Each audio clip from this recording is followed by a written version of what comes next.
अस्सलामुअलैकुम दोस्तों, जैसा कि आप जानते हैं कि इंग्लिश बोलने के लिए अल्फाज का ज़ख़ीरा यानी वोकेबलरी का होना बहुत ज़रूरी है। दोस्तों, इस वीडियो में मैं आपको सिखाने जा रहा हूँ इंग्लिश के 50 अल्फाज और इनका फ़िक्रात में इस्तेमाल। इन अल्फाज को मोस्टली जो एजुकेटेड पीपल हैं वो बहुत ज़्यादा इस्तेमाल करते हैं। आप भी इन अल्फाज को इस्तेमाल करके अपनी कन्वर्सेशन को खूबसूरत बना सकते हैं। दोस्तों, इन अल्फाज को सीख कर किसी भी लेवल का शख्स अपनी इंग्लिश वोकेबलरी बेहतर बना सकता है। दोस्तों, अगर आप इस लेसन की पीडीएफ बुक डाउनलोड करना चाहते हैं और इंग्लिश के 1000 अहम अल्फाज और 1000 इंग्लिश से उर्दू फ़िक्रात जो हम अपनी डेली लाइफ कन्वर्सेशन में इस्तेमाल करते हैं, इनकी किताब पीडीएफ की फॉर्म में डाउनलोड करना चाहते हैं तो आपको लिंक डिस्क्रिप्शन में मिल जाएगा। दोस्तों, अगर आप हमारे चैनल पर न्यू आए हैं और हमारी वीडियो पहली बार देख रहे हैं तो इस सब्सक्राइब वाले बटन को प्रेस करके हमारे चैनल को सब्सक्राइब कर लीजिए ताकि हमारी आने वाली तमाम वीडियोस आप तक पहुंचती रहें। चलिए स्टार्ट करते हैं हमारा लेसन। सबसे पहला वर्ड है हमारे पास इग्नोर। इग्नोर इग्नोर का मतलब है नज़रअंदाज करना। You can ignore them if you want. You can ignore them if you want. अगर आप चाहते हैं तो आप उनको नज़रअंदाज कर सकते हैं। Next word is obvious. Obvious obvious का मतलब है वाजे, यानी कोई चीज़ छुपी ना होना। One thing became obvious. One thing became obvious. एक चीज़ वाज़े हो गई है। Next word is intense. Intense का मतलब है शदीद, किसी चीज़ में शिद्दत होना। The president is under intense pressure to resign. The president is under intense pressure to resign. सदर पर इस्तीफ़ा देने का शदीद दबाव है। नेक्स्ट वर्ड है हमारा इंजरी। इंजरी का मतलब है चोट। He was discharged from the army following his injury. He was discharged from the army following his injury. इसकी चोट के बाद उसे फौज से फारग कर दिया गया। Next word is heritage. Heritage heritage का मतलब है विरसा यानी विरासत। जो चीज़ आपको अपने बड़ों से मिली हो उसे कहते हैं हम heritage. They are proud of their heritage. They are proud of their heritage. उन्हें अपने विरसा पर फ़ख्र है। Next word we have heel. Heel यानी एड़ी। Her shoe has high heel. Her shoe has high heel. उसके जूते की एड़ी ऊंची है। Next word we have grab. Grab का मतलब है पकड़ना। He couldn't grab the train. He couldn't grab the train. वो ट्रेन नहीं पकड़ सका। हमारे पास नेक्स्ट वर्ड है ग्लांस। ब्रिटिश प्रोनंसिएशन में इसे हम ग्लांस पढ़ते हैं और अमेरिकन प्रोनंसिएशन में इसे ग्लांस पढ़ा जाता है। हम इसे ग्लांस पढ़ेंगे क्योंकि हम ब्रिटिश प्रोनंसिएशन फॉलो करते हैं। तो ग्लांस का मतलब है नज़र डालना, झलक डालना। किसी चीज़ को एक आर्जी, एक थोड़ी सी नज़र से देखना, थोड़ी देर के लिए देखना, उसे हम कहते हैं ग्लांस। हमारे पास सेंटेंस है do not glance left and right. Do not glance left and right. दाएं बाएं नज़र न डालो, दाएं बाएं ना देखो। हमारे पास नेक्स्ट वर्ड है इंटीमिडेट। इंटीमिडेट डराना, धमकाना। The principal tried to intimidate the students. Principal ने स्टूडेंट को डराने की कोशिश की। जायंट। जायंट का मतलब है बहुत बड़ा, अजीम। Shakespeare is a giant among writers. Shakespeare is a giant among writers. Shakespeare मुसन्निफ़ीन में बहुत बड़ा है। एक्सपोज बेनकाब करना, किसी चीज़ को अयां करना, जाहिर करना। Media exposed the politicians. Media exposed the politicians. Media ने सियासतदानों को बेनकाब कर दिया। eventually, eventually, आखिरकार। eventually का मतलब है आखिरकार, at the end. They were eventually rescued by the helicopter. They were eventually rescued by the helicopter. आखिरकार उन्हें हेलीकॉप्टर के ज़रिए बचाया गया। Convince, convince, convince का मतलब है कायल करना। We will convince him. हम उसे राज़ी करेंगे। We will convince him. Controversy, controversy, तनाज़ा। There was a controversy about the location of the new school. There was a controversy about the location of the new school. नए school की जगह के बारे में एक तनाज़ा खड़ा हुआ था।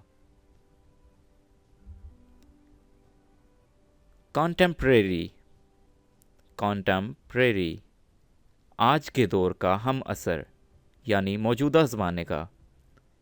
He studies contemporary literature. He studies contemporary literature. वो आज के दौर का अदब पढ़ता है। Contemporary का मतलब होता है जो मौजूदा ज़माने में चल रहा हो, जैसे contemporary fashion, contemporary technology.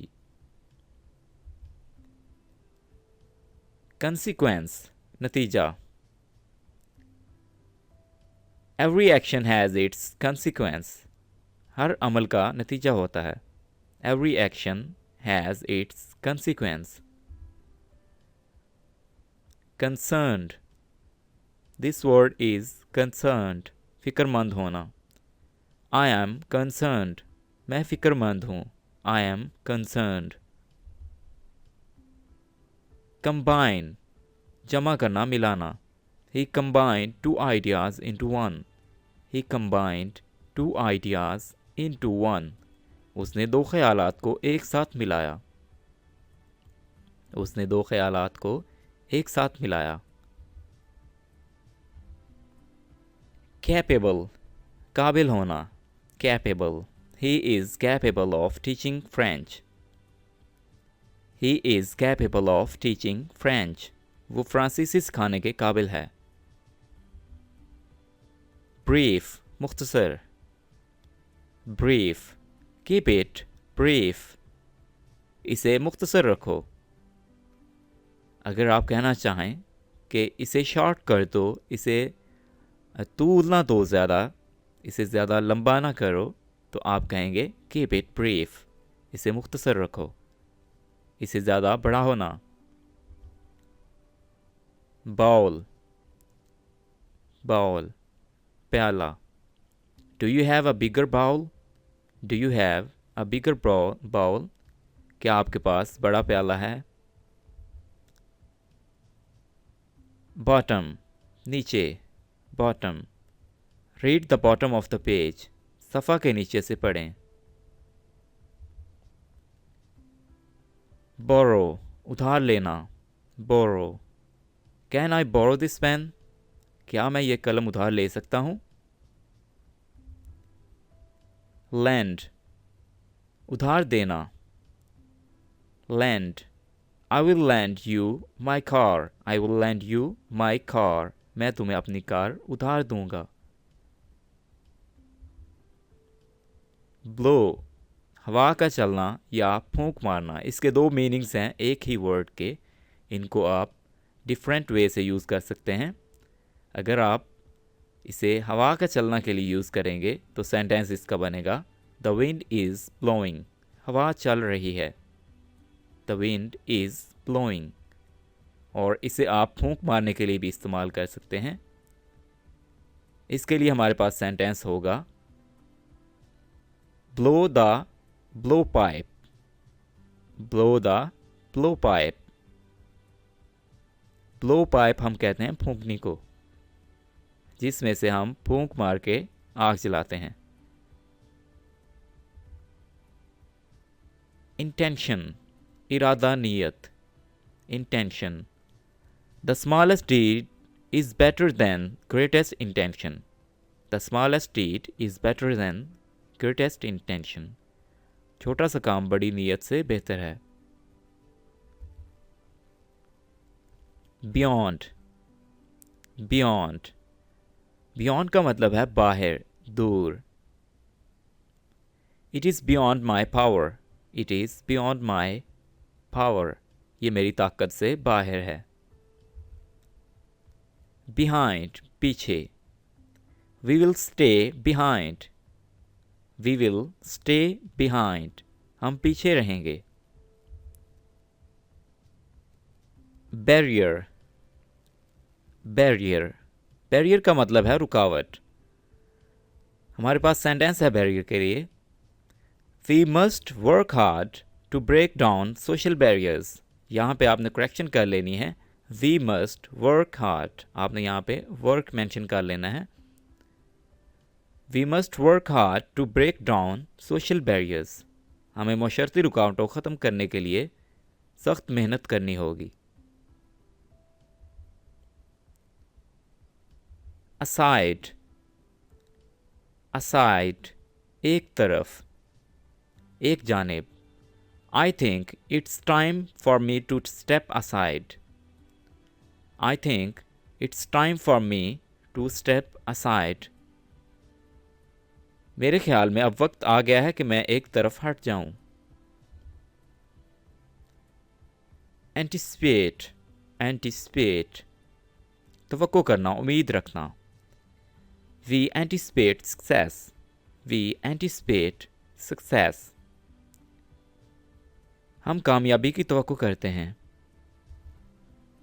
Next word we have am, am, am के दो मतलब हैं, मकसद या निशाना। हर किसी का कोई ना कोई मकसद होता है कि बड़ा होके मैं कुछ बनूंगा। किसी का मकसद होता है डॉक्टर बनना, किसी का इंजीनियर बनना या किसी का पायलट बनना। तो इसे हम दो मैनों में यूज़ करते हैं, निशाना या मकसद। इसके लिए हमारे पास सेंटेंस है I am to be a writer, I am to be a writer, मेरा मकसद मुसन्नफ़ बनना है। अग्रेसिव, अग्रेसिव, जारहाना, नागवार। अगर आपको कोई चीज़ बुरी लगे तो उसके लिए आप ये वर्ड यूज़ कर सकते हैं अग्रेसिव। अगर किसी का रवैया आपको बुरा लगा तो उसके लिए आप कह सकते हैं कि his behaviour is aggressive. Sentence है हमारे पास यहाँ पे, he is so aggressive that others avoid him, he is so aggressive that others avoid him, वो इतना जारहाना है कि दूसरे लोग उससे बच जाते हैं। एडिशनल, इजाफी, additional.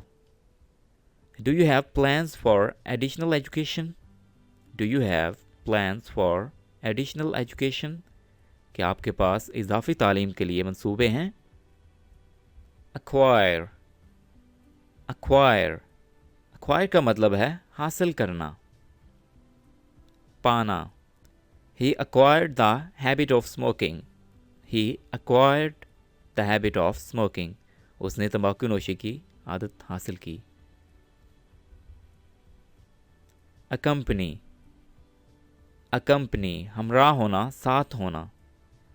I would like you to accompany me, I would like you to accompany me, मैं चाहता हूँ कि आप मेरे साथ हों। एब्जॉर्ब, जज़ब करना, absorb. The earth absorbs the sun's rays, the earth absorbs the sun's rays, ज़मीन सूरज की शुआओं को जज़ब करती है। डिडक्शन, कटौती, deduction. This deduction is not in fact true, this deduction is not in fact true, हकीकत में ये कटौती दुरुस्त नहीं है। डिलीजेंट, मेहनती, diligent. In the end the diligent person succeeds, in the end the diligent person succeeds, आखिर में मेहनती शख्स कामयाब हो जाता है। thus. He didn't work hard, thus he was fired. He didn't work hard, thus he was fired. उसने सख्त मेहनत नहीं की, इस तरह उसे बरतरफ कर दिया गया. Flu, जुकाम, flu. He has gotten flu. उसे जुकाम हो गया. He has gotten flu. Gotten is third form of get. यानी gotten जो है ये get की थर्ड फॉर्म है. Get, got and gotten. इसकी थर्ड फॉर्म got भी हो सकती है और gotten भी. आप जो मर्ज़ी यहाँ पे यूज़ करना चाहें आप कर सकते हैं. और अगर किसी को कुछ हो गया तो उसके लिए हम यूज़ करते हैं हैज़ या हैव को. जैसे यहाँ पे हमने ही हैज़ गॉटन फ्लू यूज़ किया है, यानी उसे ज़ुकाम हो गया है. इसी तरह से अगर हम यहाँ पे फ्लू की जगह पे कोई और डिजीज़ लगाना चाहें, कोई और बीमारी लगाना चाहें तो वो भी इसमें ऐड कर सकते हैं. जैसे ही हैज़ गॉटन फीवर या ही हैज़ गॉटन टेम्परेचर. और हैव का इस्तेमाल यहाँ पे करेंगे जैसे आई हैव गॉटन फ्लू.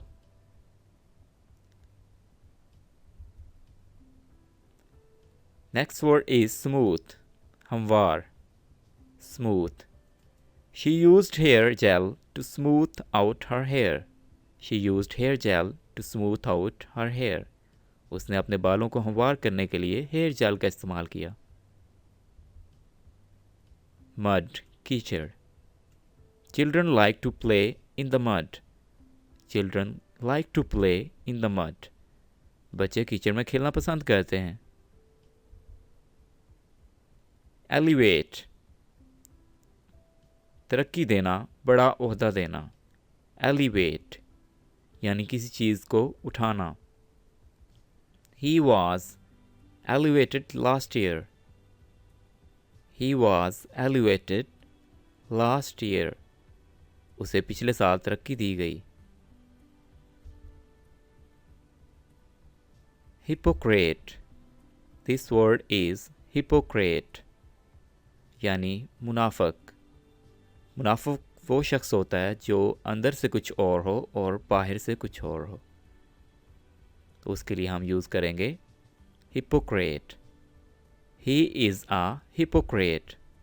वो मुनाफिक है, वो मुनाफिक है. Fool, बेवकूफ़, नादान. Don't be a fool. बेवकूफ़ मत बनो. Don't be a fool. Indeed, वाकई, हकीकत में. Indeed. The child was indeed very tired. The child was indeed very tired. बच्चा वाकई बहुत थका हुआ था. Sincere, Mukhlis. Sincere. Are you sincere? क्या आप मुखलिस हैं? Are you sincere? Deny, deny, इनकार करना. Don't deny it. इससे इनकार ना करें. Don't deny it. Ascend, ascend. ऊपर जाना, ऊपर चढ़ना. We ascended the mountain easily. We ascended the mountain easily. हम पहाड़ पर आसानी से चढ़ गए.